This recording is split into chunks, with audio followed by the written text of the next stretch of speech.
Bien, en esta segunda parte vamos a entrar en la década de los 80s y de los 90s, donde la revista Clips tuvo mucha relevancia durante este tiempo, entre otras publicaciones de las que vamos a estar hablando en este video. Quiero además darle la bienvenida a Jesús Torrealba, que también tiene mucho que decir sobre esta época, puesto que es uno de los referentes importantes en cuanto al cómic erótico en Venezuela. Jesús, bienvenido. Gracias, Adwin. Un saludo al amigo Ronnie y un saludo muy fraternal al alto pana Yuri de Pax.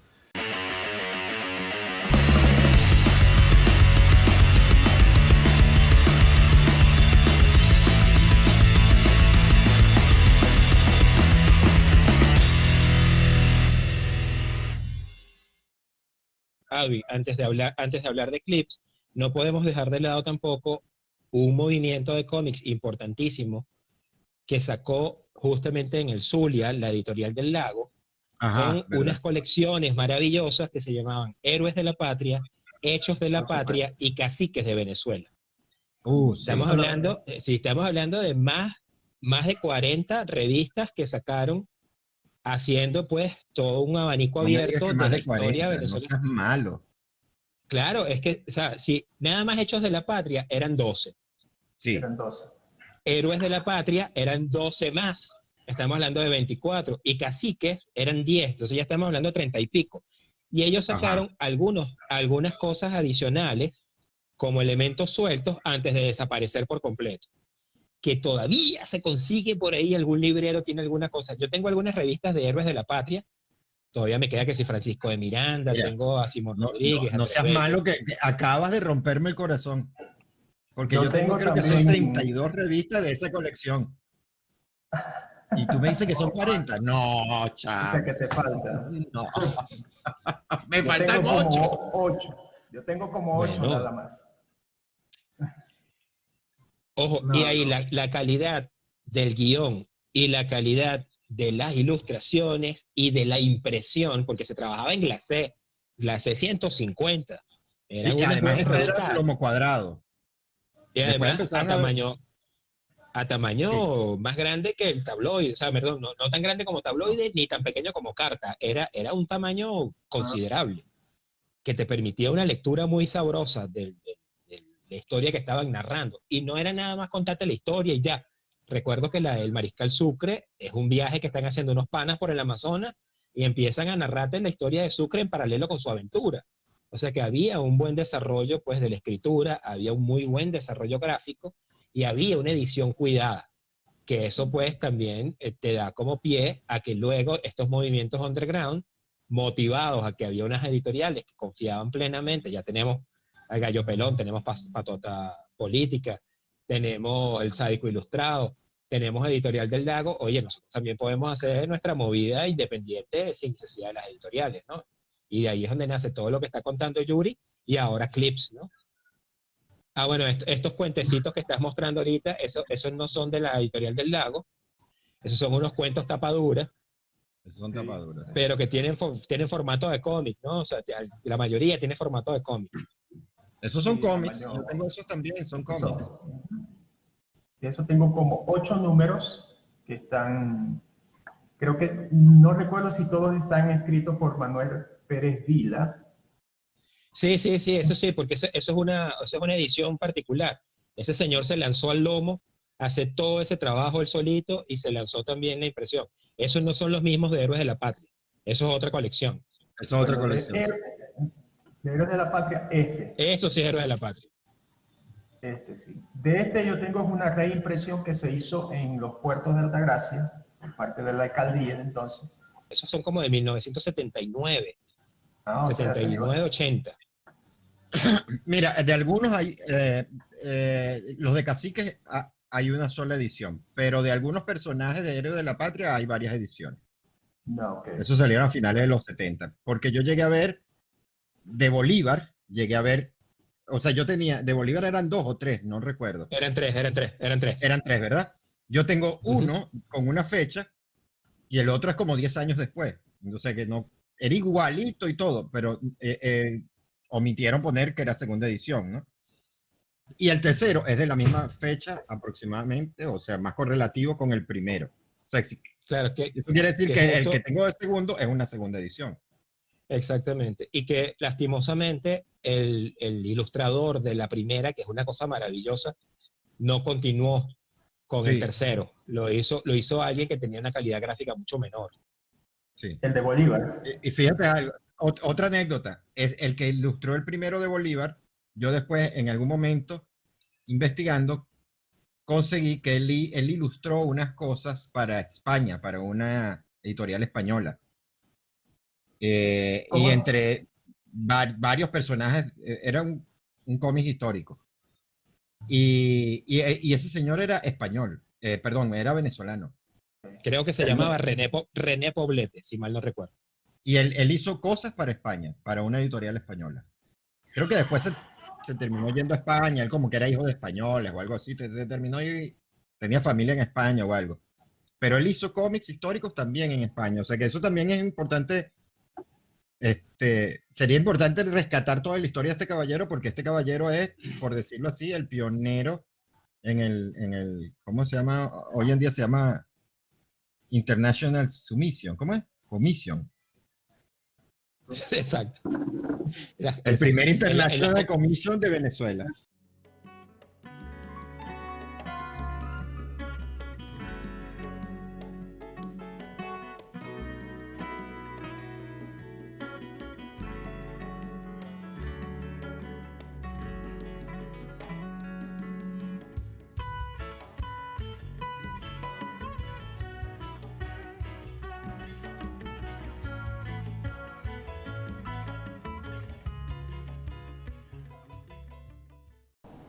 Bien, vamos a hablar ahora de un historietista de origen español, pero que a temprana edad se radicó en Venezuela, y se trata de Julio López Ayaco. Él nació en el año 36 en Barcelona, pero a la edad de 14 años, debido a la guerra civil allá en España, pues sus padres deciden emigrar y se vinieron acá a Venezuela. Y bueno, desde muy temprana edad, después de haber estudiado en algunas escuelas aquí en Venezuela, comienza a dar clases de dibujos en algunos centros educativos, dibujos publicitarios. Y poco a poco fue desarrollando su trabajo como dibujante e ilustrador, y es cuando crea a uno de sus personajes, uno de los más emblemáticos, que es el Capitán Guayana. El Capitán Guayana, que se publicó en el diario, en el periódico El Mundo durante los años 71 y 72. Y paralelo al Capitán Guayana también creó el personaje de El Magistrado, que fue inspirado en el dictador Juan Vicente Gómez y en algunos personajes políticos de turno. El Magistrado fue inicialmente publicado en el periódico El Carabobeño de Valencia, y que incluso llegó hasta publicarse en inglés en diarios como el Daily Journal de allá de Caracas. Y no solamente creó estos personajes, sino que también fundó una de las escuelas más conocidas de historietas en el país, como es la Escuela de Historietas López Ayaco. Una escuela en la que muchas personas, muchos historietistas que conocemos hoy día se prepararon allí, como lo fue Rodolfo Hernández, Mauricio Lemus, Vanessa Valleza, Sammy Rodríguez, o el propio José Lara. O sea, personas que representan el cómic en Venezuela se formaron en esta escuela. Yo conozco a Yaco a finales de los años 90, ya casi 2000. Surge un programa, un magazine mañanero en Puma TV de corte juvenil, y hacen un programa sobre cómics. y Sammy Rodríguez, que lo conocí por casualidad, eso lo podemos conversar luego, me invita y es ahí donde yo conozco por primera vez a Ayaco. Yo lo conocía, sabía de él porque yo tenía su libro de tiras cómicas del Magistrado. Yo admiro mucho el Magistrado, me parece que el humor de Ayaco era muy particular y su dibujo todo rocambolesco y rococó era muy, muy, muy particular, me encantaba. Pero no conocía al autor, no conocía a nadie de ese medio, yo hacía mis trabajos solo.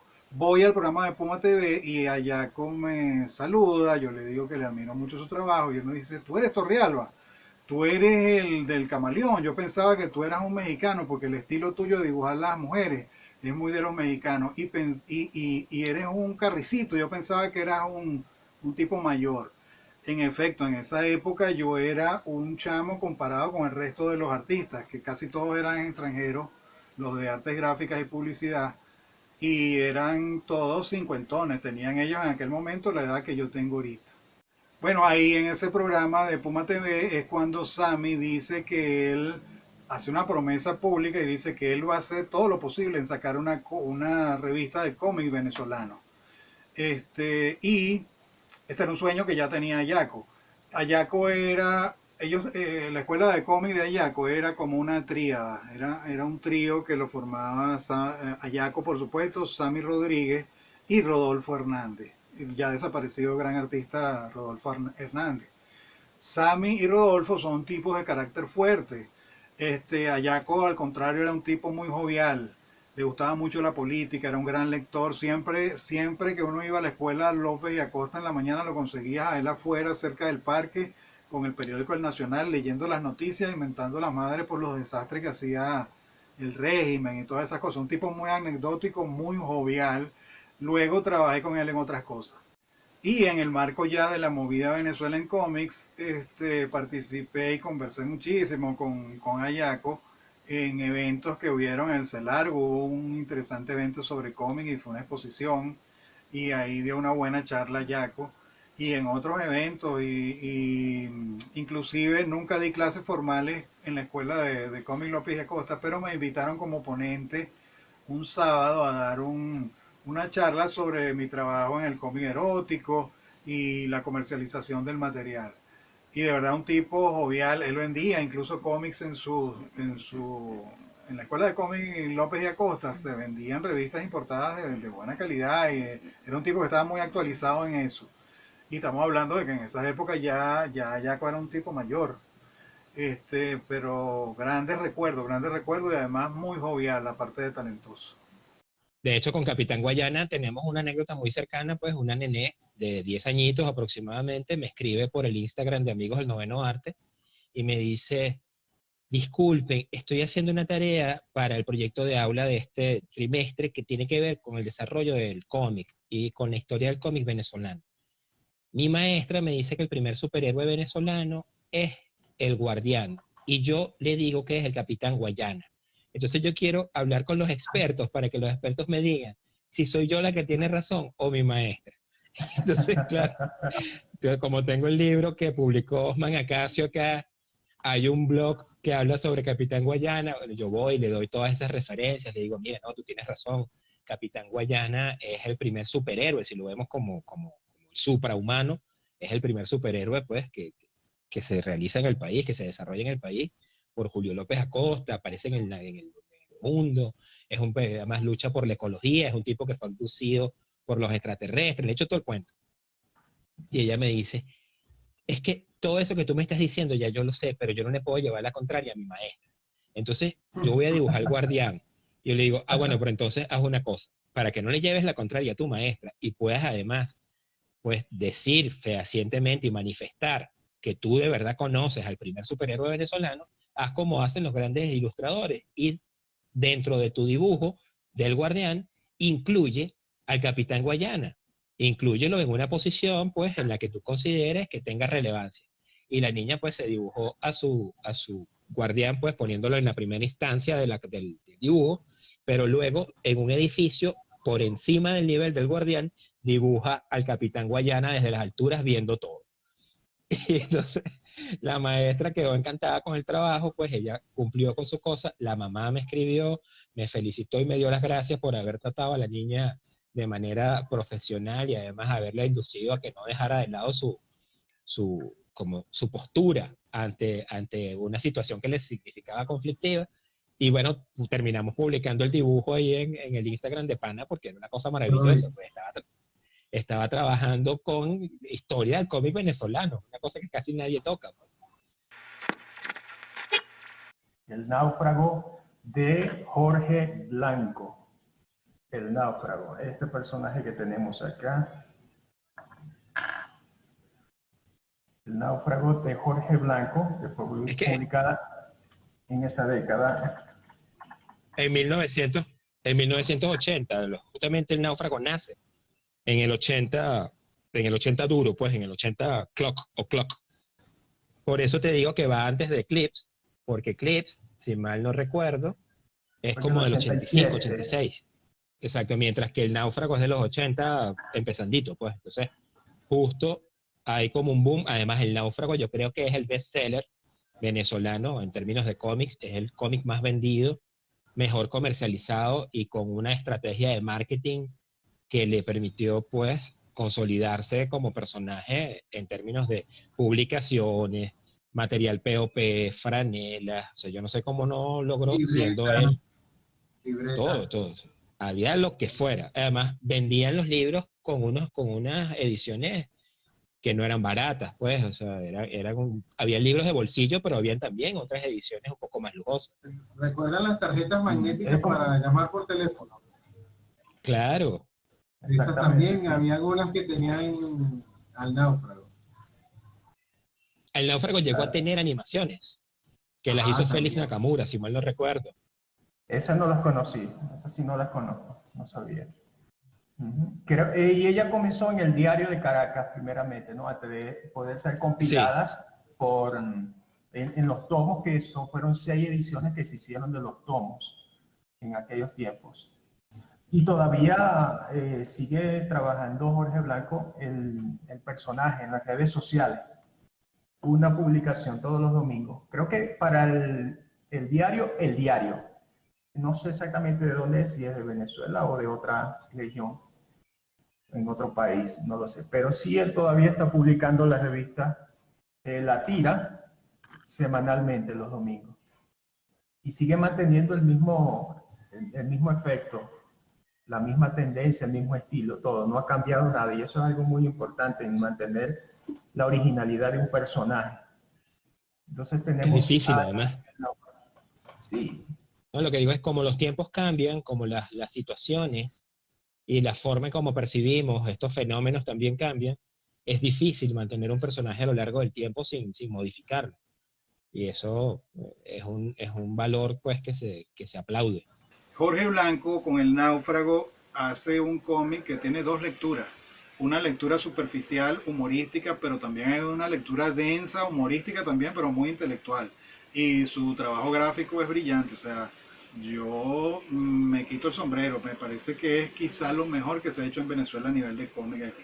Miren, y en los 80, estamos hablando ya del año 86 en adelante, dentro de las tiras cómicas que publicaba los diarios como el Universal y el Nacional los domingos, se publicó cómic venezolano publicitario. Yo participé en eso, se llamaban Los Latinoahorristas y eran unas tiras cómicas basadas en Mafalda y en La Pequeña Lulú, en ese estilo. Eran 2 niños, niño y niña, y ellos promocionaban en la cultura del ahorro. Eso yo participé, pero no fui el único, eso lo hicimos varios ilustradores dependiendo de quiénes estaban, porque era el staff de la agencia de publicidad del Universal la que desarrollaba los cómics y yo estuve participando un tiempito ahí.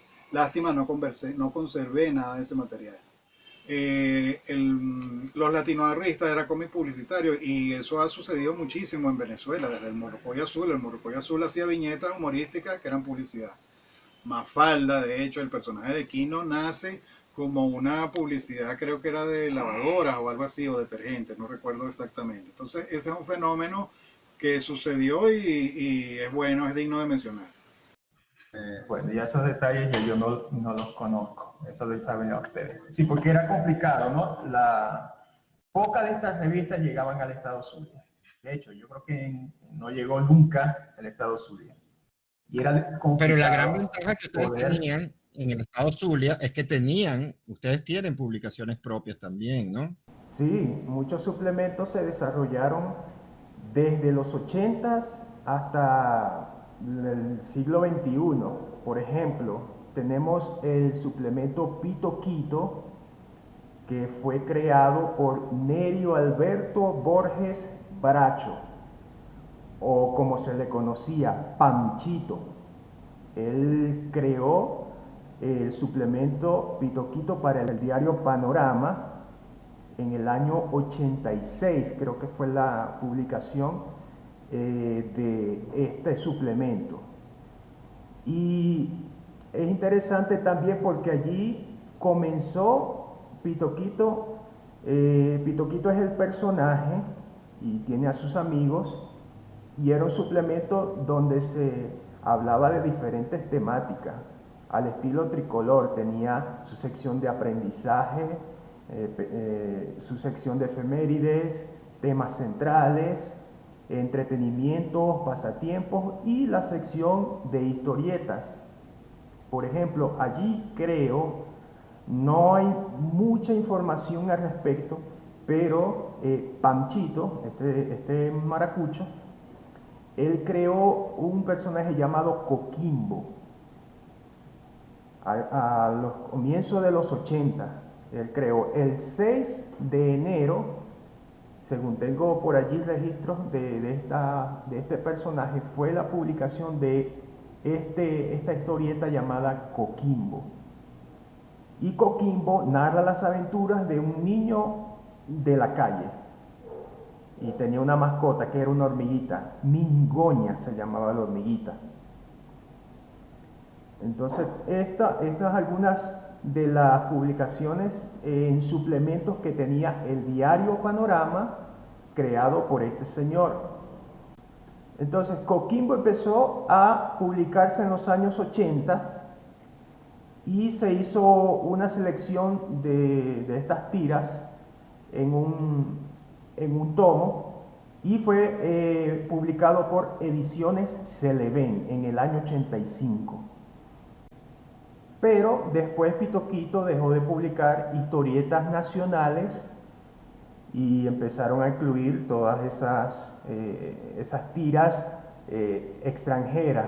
Por ejemplo, estaba Garfield, estaba Calvin y Hobbes, ¿qué otra? Daniel el Travieso, y otras más que fueron variando a través de los años, fueron cambiándolas. Entonces no conseguías material venezolano más que los propios personajes, que eran Pito Quito y todos sus amigos, que eran como presentadores de cada una de las secciones de el suplemento, ¿no? No tenían una historia centrada como tal, no tenían una narrativa, no tenía nada que pudiera decir es la historia de Pito Quito. Fuera de estas publicaciones en Maracaibo, en diferentes zonas del estado Zulia, lo que mayormente se desarrollaban era suplementos en los diarios de cada parroquia del estado. Y bueno, de donde yo soy, de Los Puertos, había un semanario llamado Blanco y Negro, y en él también se publicaba una caricatura política.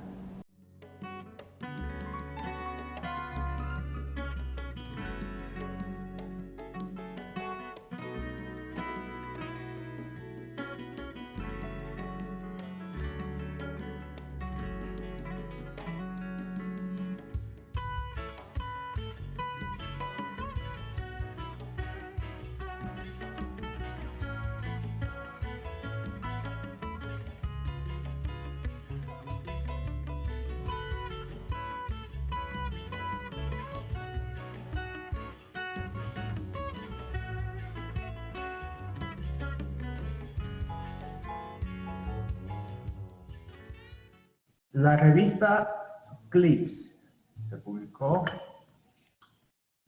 en aquel entonces y Permíteme para un darte, objetivo completamente distinto. Adwin, dame unos minutos para darte el previo a la revista Clip, porque es importante acotar esto también, ¿no? a principios de los 80, a nivel mundial, ¿no? Eso lo destruyó por completo Internet, pero a nivel mundial a principios de los 80 era muy importante las revistas. Había revistas, de hecho eso duró hasta principios de los 90, había revistas de casi cualquier tema. Eso hizo que en Venezuela se crearan o existieran varios experimentos editoriales de revistas. Habían revistas de moda, underground, que hablaban también un poco de la movida underground, digamos, del rock, más hacia el punk. Y en esas revistas empezaron a incluir también cómics de autor. En algunos casos eran cosas muy surrealistas o muy de temas underground. A veces incluso eran temas existencialistas. Y también había una revista de rock que se llamaba Pop Ben o Rock Ben, era una revista de rock ya no tan underground, pero, o sea, la revista en sí era casi un fanzine, pero estaba hecha por una editorial. Pero te hablaba que sí de Melissa, era de rock entre comillas, porque también hablaba de artistas más pop, ¿no? ¿Cómo se llama este? ¿Cómo se llama este? La reina del rock. Me pongo a pintar. Aguilar. Ajá. Guillermo Dávila. Hablaba de esos artistas. Bueno, era una revista de rock. Era Pop Rock Ben o algo así se llamaba. Era en blanco y negro. La llamada generación Halley. Soda Stereo, todo eso. Y hablaba de otros temas como de deportes y cosas. Eran como revistas juveniles, ¿no? Con pretensiones de revistas de rock. Pero esta en específico que te estoy diciendo era como una copia de una revista argentina que se llamaba Pelo, creo, la revista argentina. Esta revista argentina era una revista de rock, ellos sí tenían rock. Era una revista de rock y entre artículo y artículo, o sea, había un artículo de crítica, luego una entrevista, luego había cómics, por lo menos 3 o 4 páginas de cómics diferentes dentro de la revista Pelo. Esta revista que te digo empezó a contratar dibujantes para hacer esos cómics. Incluso la revista llegó a tener cierto éxito, o por lo menos con los anunciantes, tal vez no se vendió tanto, pero con los anunciantes, y llegó a incluir una página, porque llegó a tener páginas a colores dentro, y llegó a incluir una página de cómics. La mayoría de los dibujantes que participaron en esas 2 publicaciones luego entraron en la Clip. De hecho, uno de ellos es creo que Juan Carlos Darias trabajaba en la revista Pop Rock Ben, algo así. La revista. Yo tengo esas revistas guardadas en alguna parte en Venezuela. Por eso no me acuerdo de los nombres, porque cuídalas. Tengo ahí guardada la referencia, solo que ahora para estirar la mano son unos cuantos kilómetros, ¿no? Pero es interesante eso porque uno los ve en esas revistas y ve la evolución además hasta llegar a la Clip. Es bien interesante. Y dentro de la revista Clip trabajó también un viaje de gente. Yuri ya mencionó que muchos de ellos eran argentinos, pero que también hubo personas de acá de Venezuela trabajando dentro de esta publicación. En la revista Cliff estaba, bueno, Juan Carlos Darias, estaba Sandro Bassi, estaba el maestro Raúl Ávila, que todavía anda haciendo cosas por allí, estaba Marcelo Ávila también, el hijo de él, hay un chico, Lemus, de apellido Lemus, ahorita se me va el nombre. Mauricio. Que, si mal no recuerdo, él terminó trabajando en Marvel, o sea, ahí salieron un pocotón de gente pues, que potenció la movilización pues de los historietistas en Venezuela.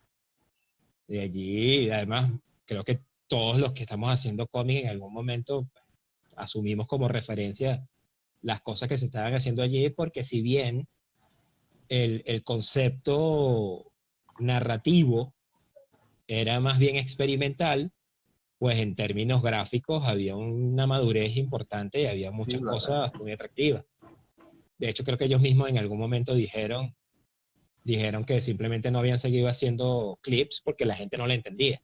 Y no lo entendía porque, bueno, conceptualmente eran muy, muy individualistas, eran cosas para ellos, más experimentar con el hecho narrativo, pero en términos gráficos era un poco duro. Y además todos montaron al final, o sea, la escuela, el Instituto de Diseño Darias es de justamente Juan Carlos Darias, uno de los fundadores de Eclipse.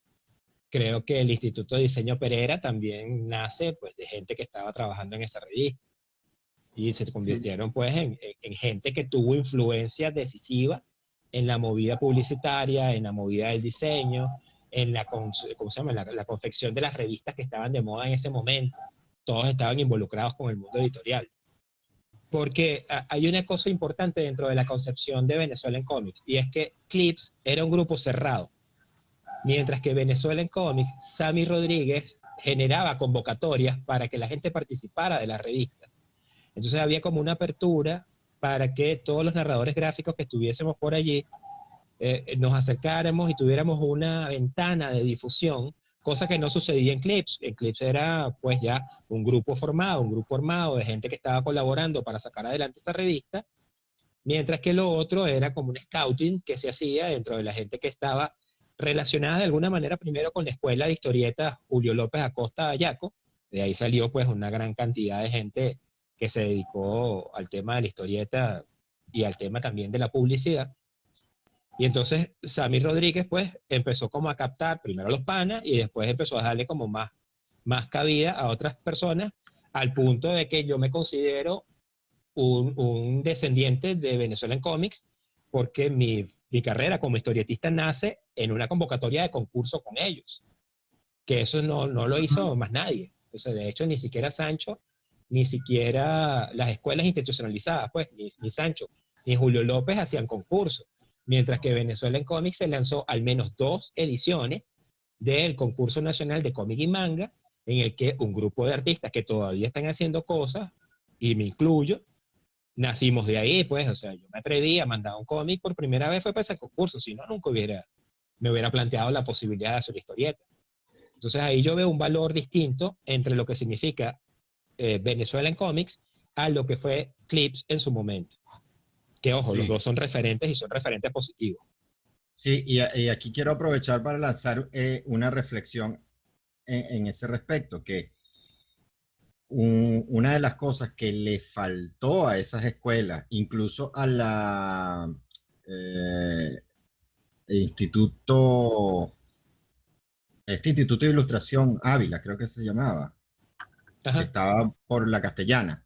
Ellos sí, hacían cómics ahí, como parte de una de las cátedras, ¿no? Hacían cómics y nunca fueron capaces de hacer un concurso. Los concursos de arte en general los promueven principalmente las academias, ¿no? Muchas veces, luego de esa convocatoria académica a concurso, es que salen incluso las instituciones del Estado apoyándolas, y de ahí salen de repente hasta instituciones, concursos de las instituciones del Estado. Entonces, es una reflexión muy importante, que las academias, los que imparten estos cursos tienen que sacar, aunque hoy en día es hasta más fácil porque se puede hacer digital, pero las academias tienen la obligación, no solo, o sea, yo te enseño a hacer cómics, pero no te publico nunca, entonces desmoraliza al estudiante. Y eso es para mí uno de los más grandes errores que se cometió en Venezuela. A principios de los 90, yo no sé quién hizo esta exposición, pero en el Museo de Arte de Petare hicieron una exposición de cómics buenísima, y el catálogo de la exposición era un cómics. Creo que se llamaba Más cómics será tu abuela, creo que era así que se llamaba el catálogo, ¿no? La exposición tenía otro nombre. Pero ves, o sea, un museo hizo, ¿y dónde estaban las publicaciones de las academias, ¿no? Que son las que deberían promover esto.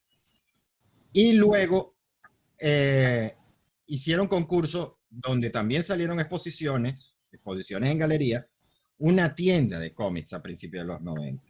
Bueno, a mediados fue ya, ¿no? El Caracas Comics. Yo soy muy malo para las fechas, aquí el bueno en historia es Ronnie.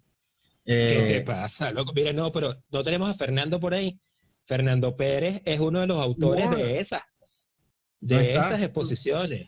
No está. Creo que era Big Bang Crash, no me acuerdo cómo se llamaba.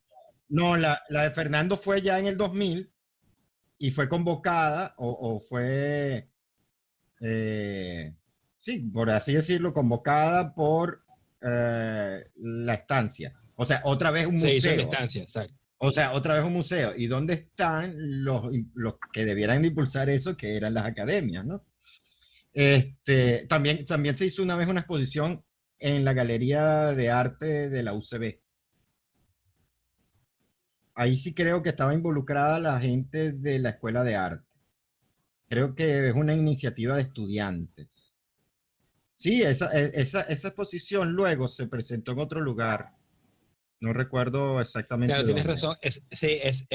Esa exposición fue a mediados de los 90, 95, 96, por ahí. Sí. En los 90, en los 90 fue la década de las exposiciones de cómics. Porque estuvo la del Museo de Petare, la de Caracas Comics, que fueron varias de hecho. Caracas Comics hizo una con un concurso y otra donde Caracas Comics tenía una iniciativa que era hacer unas clínicas con invitados internacionales incluso. Vino Prat, ¿cómo se llama? El ilustrador. Hugo Pratt. Hugo Pratt. Vino Hugo Pratt. Vino también otro ilustrador, creo que Boris Vallejo fue, o la esposa de Boris, uno de esos vino también a dar sus cátedras de ilustración.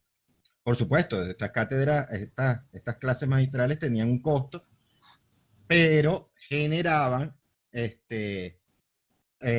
una exposición de esos trabajos. No sé si en todas estas clínicas con invitados internacionales se hizo exposición, pero yo recuerdo 2 al menos.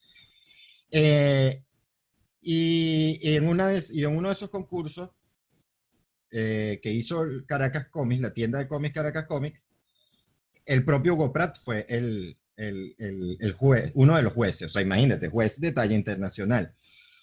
Y de ahí salió Germán Mejías, que luego trabajó en DC y actualmente todavía está trabajando en la revista Mad para Lampoon Ediciones.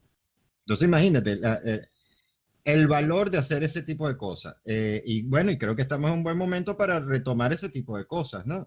Organizarse y, bueno, primero esperar que pase esta pandemia, organizarse y más aún ahora que los creadores de cómics o los involucrados en el cómics a nivel nacional, digamos, de Venezuela, estamos esparcidos por todo el mundo, ¿no? O sea, que además uno puede tener, por ejemplo, tú, Adwin, contactos con creadores en Ecuador, la gente que está en Chile, la gente que está en Argentina, conseguir los contactos, tener esta gente hacer de repente, tal vez no sea ya el momento de pagarles el pasaje para que vayan a dar la cátedra en vivo, pero en persona, pero hacerla por estos medios tal vez, ¿no? Y generar esos concursos y publicar el cómics en digital y todo eso. O sea, estamos ante un paradigma que puede crear grandes sorpresas en estos momentos, ¿no? Que es lo que es ya la publicación editorial digital. Y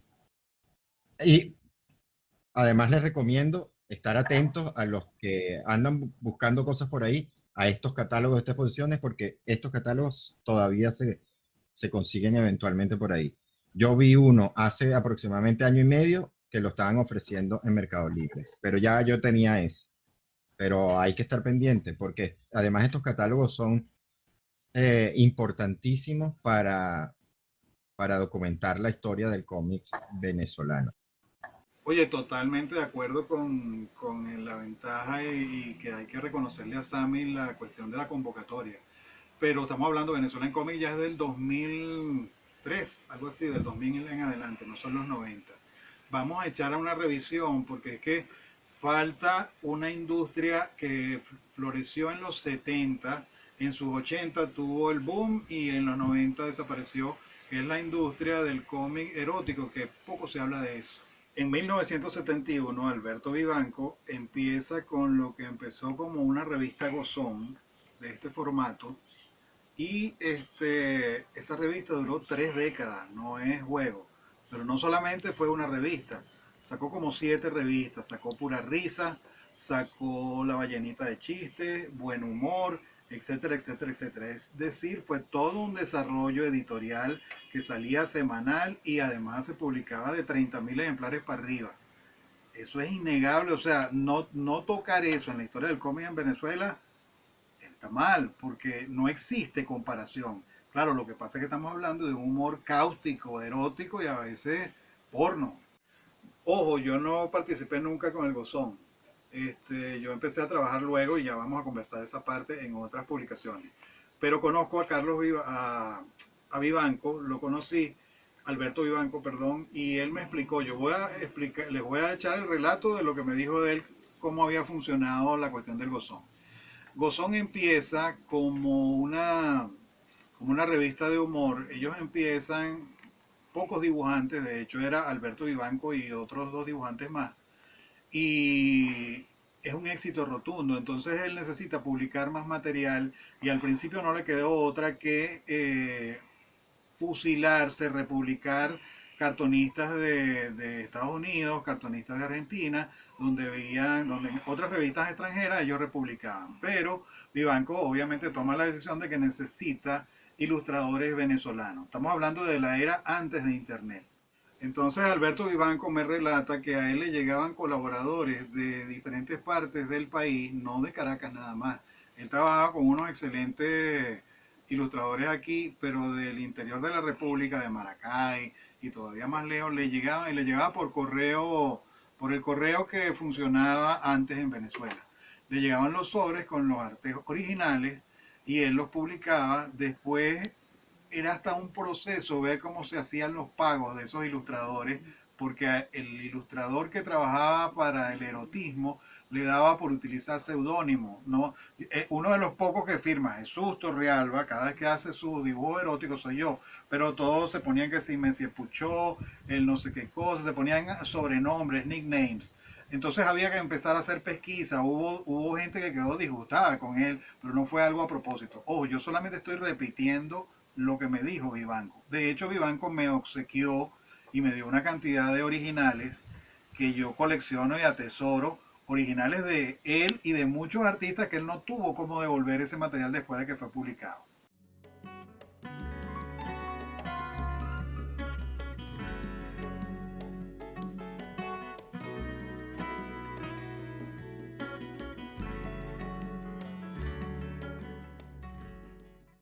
Ya en los 90 aparece Letras Cómics.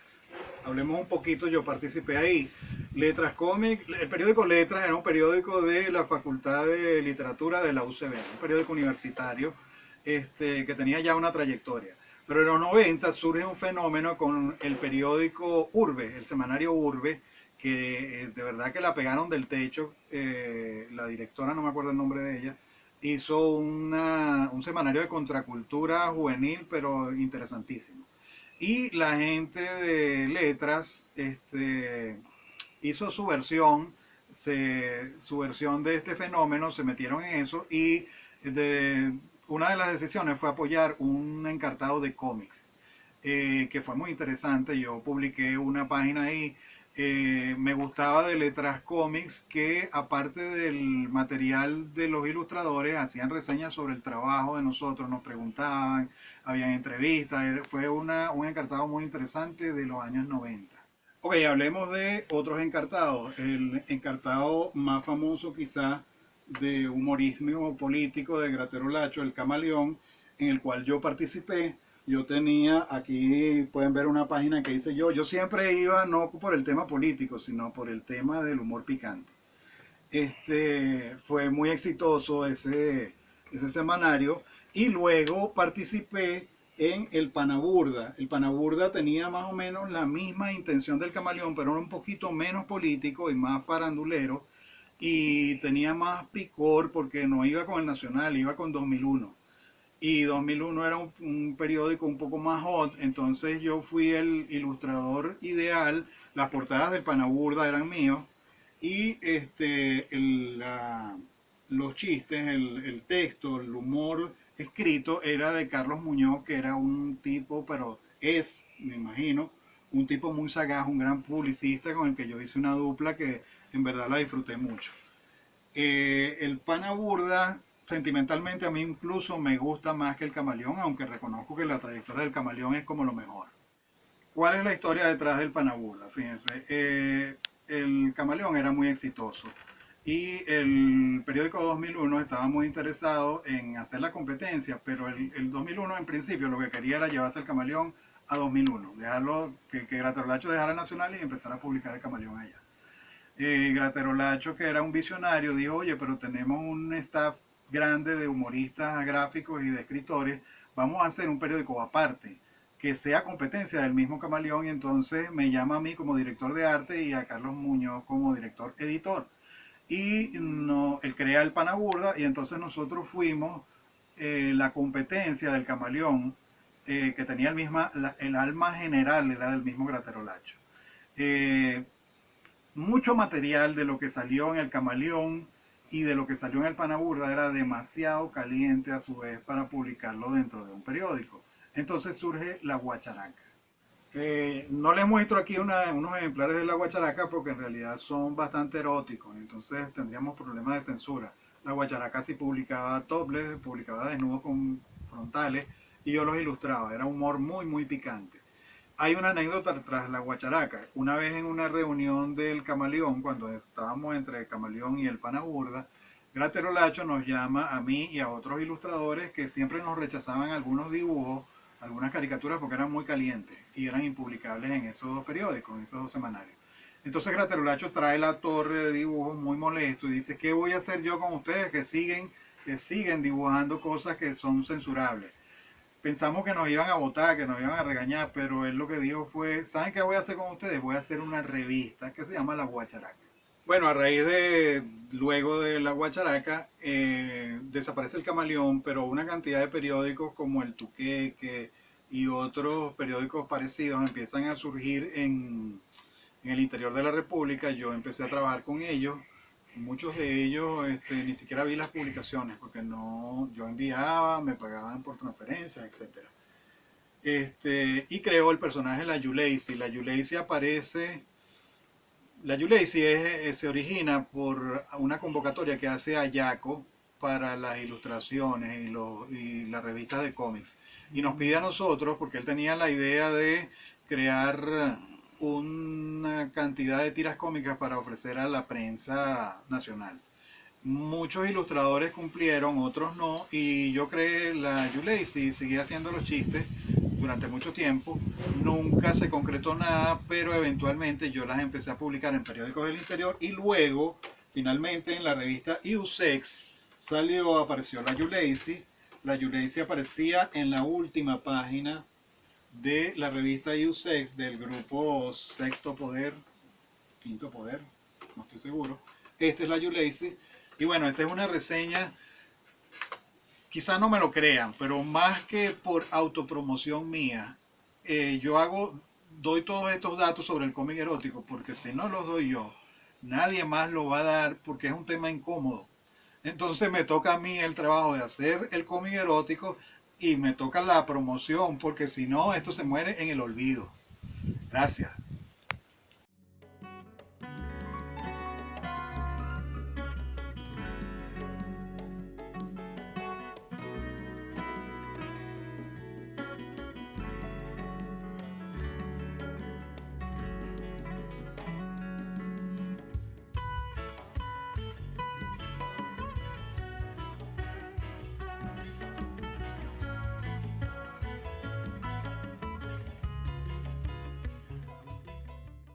Ahora vamos a entrar a un punto que yo sé que Yuri lo conoce bastante bien, y es que también en Venezuela, fuera de las publicaciones que tenemos venezolanas, se incluyeron muchos cómics dentro de los suplementos de las revistas venezolanas, pero que son del exterior. México, Argentina, bueno, de Colombia ciertas cosas. Yuri, coméntanos un poco, tú que conoces más la materia como coleccionista, sobre esta inclusión de las revistas, de estos cómics extranjeros a las publicaciones venezolanas. Bueno, ¿cómo hacía las publicaciones venezolanas? ¿No? O sea, ¿A qué te dentro de refieres? dentro de los periódicos y los suplementos venezolanos. Bueno, Sí, porque es importante acotar que el cómics en Venezuela y en cualquier parte del mundo siempre tiende a apropiarse un poco de lo que llega de afuera en las diferentes épocas, ¿no? Y esto lo digo porque en una época nos influyó mucho en Venezuela todo ese boom de Calimán, Tucumán, Tamacún, perdón, Arandú. Calimán, Arandú, que eran latinoamericanos. Luego también empezaron a llegar los editorial Prensa, editorial Novaro, entre los 70 y los 80. Y luego ya a finales de los 80 y toda la década de los 90, continuó la influencia de los superhéroes. Ya en los 90 nos llegaban incluso de otras editoriales e incluso los originales en inglés. Pero también empezó a entrar el cómics de autor franco-belga o europeo en general, porque también hay cosas de otros países, pero normalmente se le conoce como el mercado más importante después del norteamericano y el japonés al franco-belga, que es más de autor, ¿no? Porque ya los franco-belgas trabajan diferente, ¿no? Mientras que en Estados Unidos, en Estados Unidos también hay varias etapas de la historia del cómic en Estados Unidos donde ha pasado de ser el superhéroe a tener también lo que llamaban en alguna época el cómic underground, luego se convirtió en el cómic independiente y hoy en día hay un nuevo repunte hoy en día del cómic underground y sigue estando el independiente ahí, pero siempre el que prevalece principalmente es el cómics de superhéroes. Y la particularidad del cómic de superhéroes es que es un encargo porque priva el personaje por sobre la historia, ¿no? Entonces yo te encargo a ti que me escribas este cómics de este personaje y a ti que lo dibujes y a ti que lo entintes. Es más un asunto de encargo, ¿no? Entonces, mientras que en el franco-belga, algo similar pasa en Japón, no tanto de personajes, porque los personajes en Japón sí mueren en algún momento y generan otro manga con otra historia, con otra, tal vez muy parecido, pero a menos que seas Dragon Ball, que sale Dragon Ball Z, Dragon Ball GT, Dragon Ball, diferentes, digamos, expansiones del mismo personaje. Pero el franco-belga es para quizás el cómics más libre dentro de todo, ¿no? ¿Por qué? Porque tú presentas tu cómic, si al editor le gusta, lo publica y ya. Y si no le gusta, vas a otro editor hasta que alguno te lo publique. E incluso hay mucha movida en el caso de España, mucha movida incluso de Facín. Ahorita no tanto, pero en alguna época, en los 90, por ejemplo, hubo mucho Facín de los excluidos, los que no lograban publicar en las editoriales. Y eso permeó también mucho Facín en los 90 en Latinoamérica. En Perú había una movida de Facines. Yo llegué a tener en los 90 algo así como 5 o 6 Facines diferentes de cómics. O sea, de diferentes regiones además. 2 eran de Lima y los demás eran de diferentes regiones, más o menos de la misma fecha. O sea que podríamos hablar que en Perú en algún momento llegó a haber más de 5 publicaciones al mismo tiempo en formato Facín, es decir, no era por editorial. Y en Ecuador también llegué a ver algo de Ecuador, pero en Ecuador estaban como mejor organizados porque me recuerdo que vi un Facín y luego algunos de esos personajes se volvieron como más exitosos y alguien los editó formalmente en una editorial. Entonces ahí había como otro asunto. Y estamos hablando de países que estaban en una situación económica bastante difícil, ¿no? O sea, los 90 fue una crisis económica para Ecuador y para Perú bastante fuerte. Y aún así había Facín, ¿no? O sea, siempre hubo esa opción. Porque los monstruos en Latinoamérica siempre han sido los monstruos en el cómic, son los mexicanos y los argentinos, aunque el verdadero monstruo es el argentino. ¿Por qué? Porque el argentino tiene una industria y una cultura de cómics propios y variados. El mexicano, por lo general, aparte de los que hemos nombrado como Calimán, no sé qué, que eran superhéroes al estilo mexicano, aparte de eso, tienen muy poco cómics de autor, digamos, ¿no? Siempre la tendencia principal es a emitir o a editar cómics más bien de superhéroes al estilo de ellos, ¿no? Pero también editan mucho, por muchos años editaron no solo Novaro y Prensa, sino que también luego vino esta editorial que editó los de Spawn, no recuerdo el nombre de la editorial. Editorial Beat. La Vid, que editó también todo ese poco de material de los superhéroes, principalmente McFarlane y Marvel, si mal no recuerdo.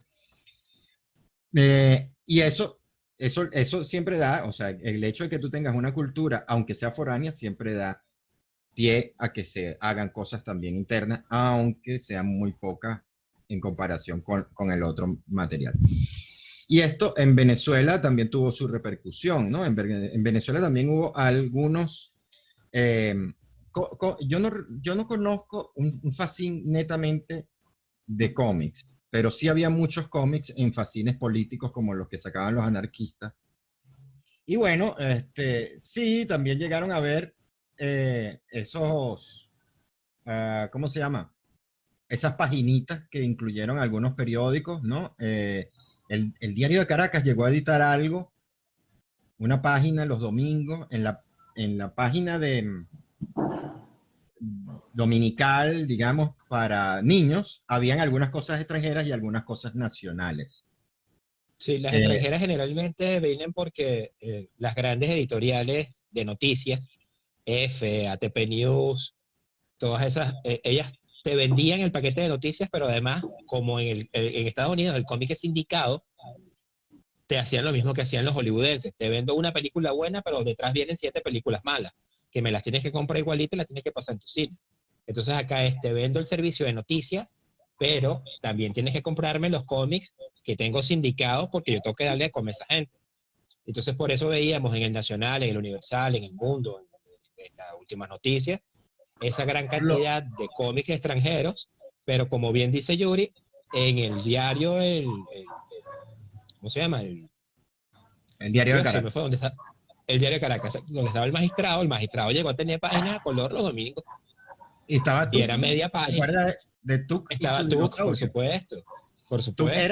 Tuc era una tira diaria y luego pasó a tener una página completa los domingos. Entonces ellos hicieron su encartado de cómics, entre comillas, para niños, con el magistrado, había uno de Jorge Blanco que no era el náufrago, que los muñequitos se parecían más a los del Museo de los Niños, porque él diseñó también la imagen del Museo de los Niños. Y no recuerdo quién más estaba, pero eso, y aparte de eso venían 2 o 3 foráneos, ¿no? Que me imagino que se los exigían las agencias de noticias. Luego viene ya esto sería finales de los 2000, creo, al Nacional, o era el Universal, ahora no me acuerdo. No, el Nacional. Si vas a hablar de los superhéroes de Marvel, X-Men, Conan el Bárbaro, era el Nacional. Al Nacional, no sé los detalles, pero le exigen publicar la versión en español de Marvel, ¿no? Y ellos crean, a través de una empresa subsidiaria que ellos tenían, que se llamaba Blackstone Publicidad, que era realmente alguien que vendía anuncios en el periódico, ¿no? O sea, alguien que contrataba el servicio de anuncios del periódico y se lo ofrecía a los anunciantes, pero en realidad era una agencia de propiedad de los señores del Nacional. Y a estos señores le han dado la licencia a Blackstone, que por cierto, y tengo una anécdota buenísima, a esta gente de Blackstone para editar los cómics de Marvel. Específicamente eran X-Men, Spider-Man y Thor, creo que era el otro, que nunca llegó a ser Conan. editado. O Conan. Era Conan. Ajá. Era Conan, cierto, Conan, que sí editaron uno solo, ¿no? Uno solo. Ujú. Uno solo. Porque de los demás, de X-Men creo que llegaron al 3 o al 4, y de Spider-Man como 5, pero de Conan Exacto. uno solo. Y a Thor lo anunciaban en la página final, pero nunca lo vimos. Exacto. El asunto es que a modo de chisme, esto es a modo de chisme, una exclusiva, una premiere, no voy a nombrar a nadie, pero años antes, en una entrevista que habíamos tenido el señor Santi, un amigo que es coleccionista de cómics y pintor, ilustrador, habíamos tenido una entrevista para un programa de televisión donde además nos ridiculizaron realmente. O sea, la entrevista fue seria, ¿no? Nos entrevistaron y uno respondió su cosa y tal. Pero el programa en sí, que salió al aire, creo que en RCTV, era una vaina de chistes, de burlas, y se burlaron de nosotros, nos ridiculizaron, como esto, y que adultos coleccionan vainas de carajitos. No lo dieron así, pero lo dieron a entender. Entonces uno estaba respondiendo algo y de repente ellas te decían, a mí me pasó, por ejemplo, algo así como que, ajá, ese era Batman, pero ¿y por qué Tarzán? Pero a mí me habían dicho que iban a preguntarme de Batman, y de repente me salen con Tarzán, que además no me gustaba mucho, y yo, bueno, Tarzán, entonces, ¿a qué no sabes qué eligieron? La parte donde yo titubeé, ¿no?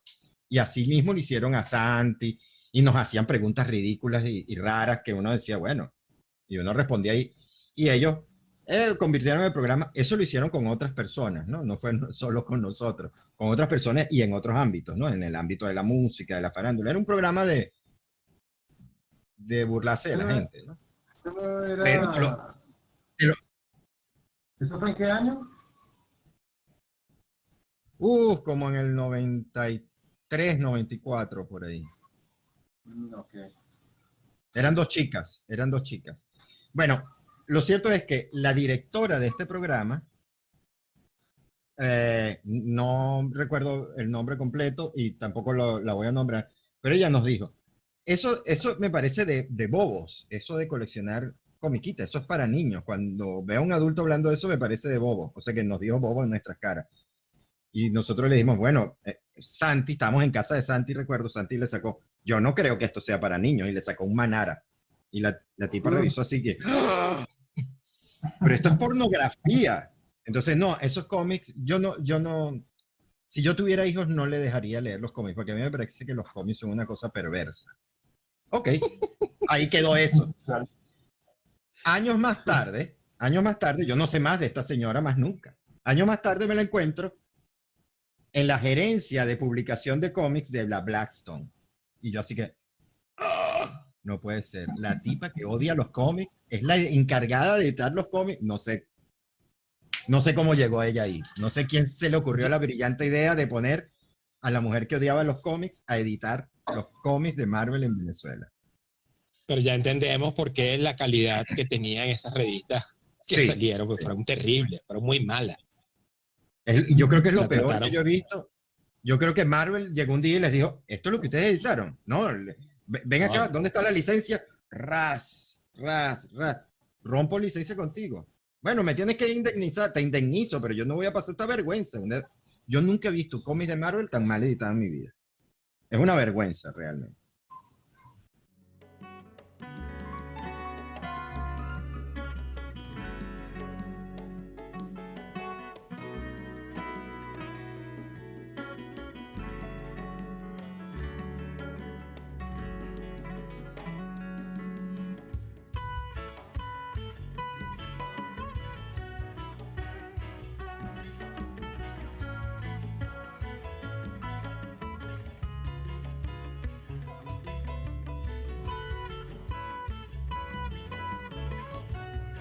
Tengo otros invitados que ya en unos minuticos van a conectarse para hablarnos de una de las etapas importantes también del siglo XXI, que son las revistas Suplemento y algunos personajes que el blog sub de Suplemento nos incluyeron allí.